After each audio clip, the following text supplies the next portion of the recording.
בין אם מקבלים צרעת בגלל לשון הרע או מסיבה אחרת, אחת הדרכים לתיקון המצב הלקוי מובא בפרשה במילים בדד ישב מחוץ למחנה. אמנם הצרעת שבימינו שונה מצרעת שכתוב עליה בתורה, אבל היות והתורה נצחית, אני רוצה להתייחס לתיקון שנקרא בדד יושב מחוץ למחנה, באופן שמשתייך גם לימינו.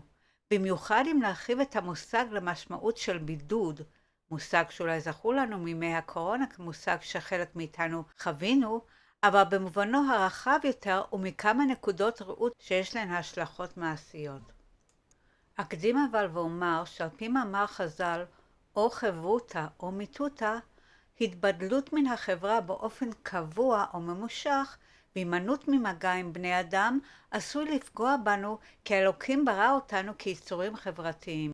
ורק כדי להדגים, בפרט קטן אקטואלי את הדבר הזה, במלחמה הנוכחית כשהיו לי פה אורחים, הייתי הרבה יותר רגועה בעת האזעקות, אבל כשהם עזבו ונותרתי כמעט לבד, הן היו יותר מפחידות והרגשתי הרבה יותר לחוצה. אבל אני רוצה לנסות לדלות מהפרשה דווקא את ההשלכות הטובות של מספר ימי בידוד והרחקה מהחברה, ואפתח עם כמה דוגמאות מהתנ"ך. במלכים ב' פרק ז' מסופר שאזור שומרון היה נתון במצור ארמי קשה, והרעב בתוכו הגיע לממדים נוראים. 4 מצורעים שישבו מחוץ לשערי העיר החליטו לנסות את מזלם ולגשת על מחנה האויב, כי לולא כן היו ודאי מתים ברעב. כשהגיעו למחנה ארם הם מצאו אותו שומם לחלוטין. השם היכה את הארמים בפחד מתוך כך ששמעו קולות מרכבות וסוסים של צבא גדול. ומתוך אמונה שצבא זה נשלח על ידי מלך ישראל, הם ברחו על נפשם, עזבו את אוהליהם, סוסיהם ואת כל המזון שלהם, והמצורעים מצאו את כל הדברים האלו, הם אכלו ושתו ולקחו כסף וזהב. אך לבסוף אמרו זה לזה, לא כן אנחנו עושים, היום הזה יום בשורה הוא.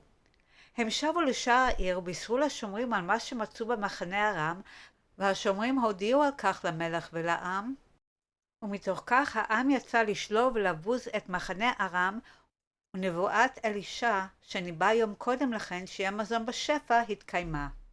מה הוא אמר? כה אמר השם, כעת מחר שאה סולת בשקל ושאתיים שעורים בשקל בשער שומרון. ולמרות שבעיני רבים השהייה מחוץ למחנה מהווה סוג של השפלה וכפרה על חטא, הרי שדווקא 4 המצורעים האלו זכו להביא את הבשורה הטובה ורווחה לתושבי העיר. לפני התקופה הזאת וגם לאחר מכן, מצאנו שחלק ממנהיגי האומה נלקחו מאחר הצאן משהייה בשדות במרחק מיישוב בני אדם. משה רבנו היה רועה צאן וגם דוד המלך היה רועה צאן. עצם ההימצאות במרחב מעניקה השראה לאנשים מסוימים, ודווקא כאלו שהפכו להיות מנהיגים. אבל לגביהם באתי להדגיש את ההימצאות במרחב כדי לקבל השראה. ואכן מסופר על רבי לב, בנו של אישה מיוחדת בשם שרה, כך שקראו לו רבי לב של שרה, יצא בהדרכת אחד מהגדולים למרחב מסוים לחפש בו נשמה גדולה מהיכל הנגינה, שאמרו לו שכדאי לטפל בה מבחינה רוחנית. וכשהגיע למקום המשוער, הוא מצא נער עני לבוש בגלויי סחבות. הילד שהיה כבן 8 הוביל עדר אווזים ושר שיר מאוד מרומם ומיוחד.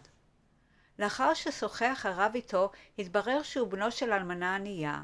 ולכן הלך הרב אל אמו והציע לה לקחת את הנער וללמד אותו מסחר הגון ולטפח אותו. והוא גם נתן לה סכום כסף שתוכל לקלקל את עצמה, והיא הסכימה שיקח את הילד. רבי לב הביא אותו לביתו של רבי שמעלקא מניקלסבורג שטיפח ולימד את הילד, וגם במהלך גדילתו בחצרו של הצדיק הוא לא פסק מלהלחין מנגינות מלאי השראה שמושכות את הלב. בסופו של דבר הופך להיות הרבי מקאליב הידוע, בין השאר על המנגינות המיוחדות שהלחין. מעבר לאפשרות הטיפוח לאנשים יצירתיים שלגביהם ההיבדלות וההימצאות במרחב במרחק מאנשים עוזרות להם להגיע ליצירות מופלאות, נמצא יתרונות אחרים בבידוד. נתקדם כמה וכמה דורות ונגיע לימינו. יש משפחה בה שני ההורים עובדים והבעל הגיע לייעוץ להתלונן על כך שאשתו, שהוא דווקא חי איתה חיים מאושרים בדרך כלל, החלו לומר לו בזמן האחרון שלפעמים היא רוצה לברוח מהבית, כי למרות שהיא מתמודדת עם עול של עבודה וילדים בצורה טובה ומספקת, היא מרגישה שהיא לא לבד ובעלה עוזר לה מאוד, אבל לפעמים היא חשה שהיא ממש צריכה להתרחק מכל זה. אז הבעל החליט שבאמת צריכים לצאת, מפזרים את הילדים אצל השכנים וקרובי משפחה ויוצאים לשבת לבית מלון יוקרתי. הבילוי בבית המלון עזר קצת, אבל כעבור כמה זמן אשתו שוב התלוננה על הרצון לברוח מכל העול. כתוצאה מכך הבעל הגיע אל יועץ שאמר לו, שמע, מה שאשתך צריכה זה קצת זמן לעצמה גם בלעדיך. היא צריכה פשוט קצת זמן בלי שום קשר לבית. כדאי שתצא מדי פעם לבילוי עם או בלי חברות, כך שיהיה לה זמן לנפוש. אז זה באמת עזר, ההתבדלות וההרחקה ממטלות היום-יום בצורה כזאת, עזר לה להתמודד עם מצב הקיים. כשהחלה לצאת מדי פעם לערבים ולמקומות שונים, היא חזרה עם כוחות מחודשים. אז אולי לא נקרא לזה ממש התבודדות, אבל התרחקות מעומס של היום-יום בהחלט עוזרת לניהול חיים תקינים כאשר חוזרים עם כוחות מחודשים. ניקח מקרה אחר. אדם הגיע לחוסר הבנה יסודי עם הבוס שלו. והוא לא נקט בתגובה קיצונית של עזיבת מקום העבודה, רק ביקש מספר ימי חופש. בימים אלו הוא לא יצר קשר עם אף אדם מהעבודה, אלא ישב לעצמו, רשם רישומים, וחשב בנחת על הנסיבות של התקל שקרה, ממרחק של מקום וזמן וברוגע. אמנם בתחילה עדיין חש בצדקת עמדתו במריבה, אבל עם הזמן מתוך הרהורים שקטים יכול היה לבדוק את הצד שלו באופן צודק יותר וגם להבין טוב יותר את העמדה של הבוס. וכשחזר למשרתו המצב הוטב והשיח ביניהם השתפר ללא היכר.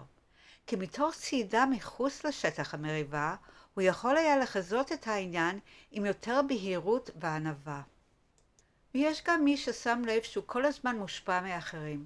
יש מין קליקות של אנשים שנמצאים במקום אחד, בכיתה אחת או במסגרת אחת.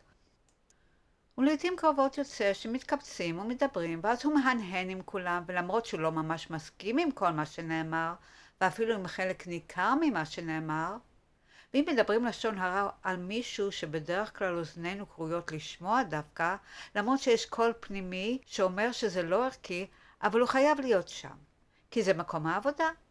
אבל הוא התרחק והכין לעצמו סוג של התעסקות חשובה בעת ההפסקות הללו, רק כדי לשמור על עמדתו הערכי בלי להתבלט ובלי להטיף לאחרים.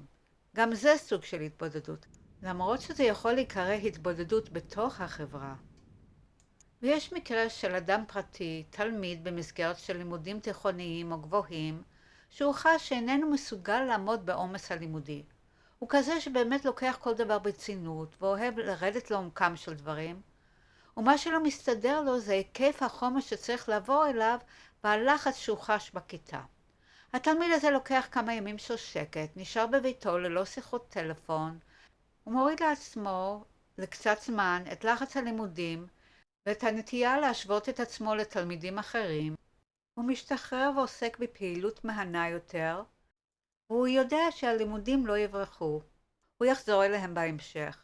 ואכן, לאחר לקיחת כמה ימים של חופשה, של בדד ישב, מבלי לחץ של השוואה לאחרים, הוא יוכל לחזור ללימודים ובעת הצורך יוכל לעבור את מבחן הסיום במועד ב'.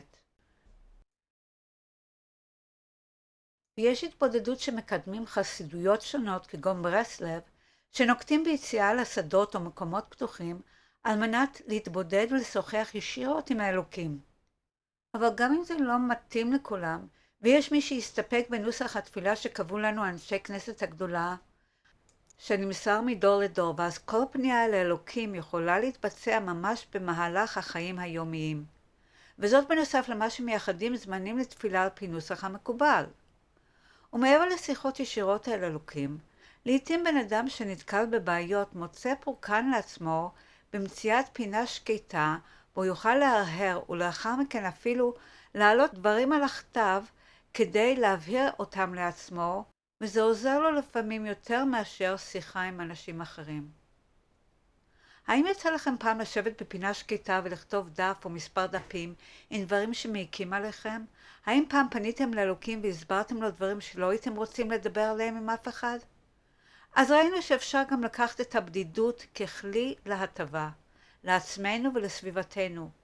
כשנחזור ממנו נבוא עם כוחות מחודשים להמשיך ולבצע את התפקידים המוטלים עלינו בחברת אנשים, לטובתם ולטובתנו, בשמחה ובחשק.